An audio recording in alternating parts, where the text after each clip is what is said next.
Welcome to Markets on Air and this month's topic, electromobility. Road to electromobility. New concepts for the future. A world where everything is powered by electricity, including transportation. Electromobility is a huge issue for cities because when you look at large urban areas, you see that the number of cities with more than 1 million people has quadrupled since the 1950s. From 80 back then to 365 today. That number is expected to grow and will need alternatives to vehicles that produce emissions. Those are out. Instead, we'll drive electric cars loaded with software that makes life more comfortable. Companies like Siemens don't build cars, but they see a future in providing mobility services. Vehicles will be connected to charging stations that are part of the infrastructure as often as possible.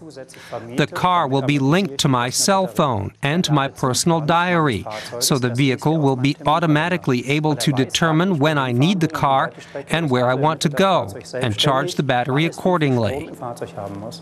Electric car sales totaled 187 billion euros in 2010. That figure is expected to reach 301 billion by the year 2020, climbing to 459 billion by 2030. The potential is enormous. Future batteries for electric cars will serve as buffers for the grid. That's because wind and solar power provide varying amounts of electricity.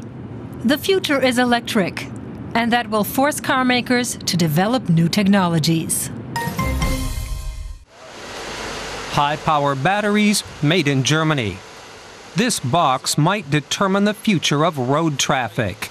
A battery for electric cars made by Litec. It contains 100 newly developed lithium-ion cells. What looks like a plastic cushion is really a high-tech rechargeable battery. Germany's Daimler was impressed by the battery and bought a share in the company. The other half belongs to Evonik Industries. The secret of the newly developed lithium-ion battery is this white membrane, the so-called separator. It separates the positive from the negative pole. Membranes in the standard lithium-ion batteries found in laptops and mobile phones begin to dissolve at temperatures of 70 degrees Celsius, melting and destroying the battery. The separator membrane developed by Evonik, here on the left, can withstand temperatures of up to 200 degrees Celsius. It's made of a special ceramic powder. Mixed with fluids, the material remains flexible and pliable. Developers worked for more than 10 years to attain these qualities, investing millions. Cableless charging. This electric bus gets energy from below. Specialists at Bombardier in Mannheim are working on a vehicle that is solely charged by an electric field between a magnetic coil on the ground and a coil underneath the bus. That way, the developers hope to charge Germany's bus traffic without cables. Government supports electromobility. The German parliament has approved tax incentives for electric cars. Passenger cars and other vehicles will be exempt from the country's automobile tax for 10 years if they're purely electric. German Chancellor Angela Merkel wants to see 1 million electric cars on the streets by the year 2020. Standards planned. Leading companies in the electromobility sector are calling for unified standards. BMW, Bosch, Daimler, RWE and Siemens have formed a joint venture in order to unify data standards. The aim is to integrate electric cars into an intelligent traffic infrastructure and energy grid.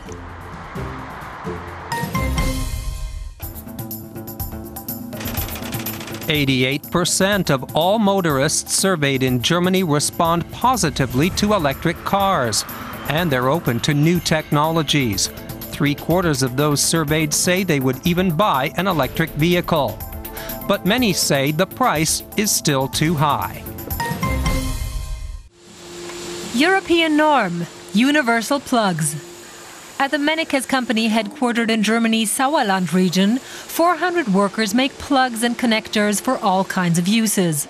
Over the past 7 decades, the mid-sized company has grown into a world market leader for specialty plugs. Walter Mennekes heads the company. For years, he and his team have been working on a new plug for electric cars, a potentially enormous market in Europe and around the world. Everyone who's traveled to other countries with a blow dryer or electric shaver knows how hard it is to work with adapters. And just like the way cell phones now have a standardized charging system, we're looking for a standardized plug that will make it easier for all motorists in the future. A standardized European plug would allow electric cars to tank up at charging stations anywhere in Europe. And Europe's biggest car makers and energy providers have already settled on the plugs made by Mennekes. That was Markets on Air with our topic, electromobility.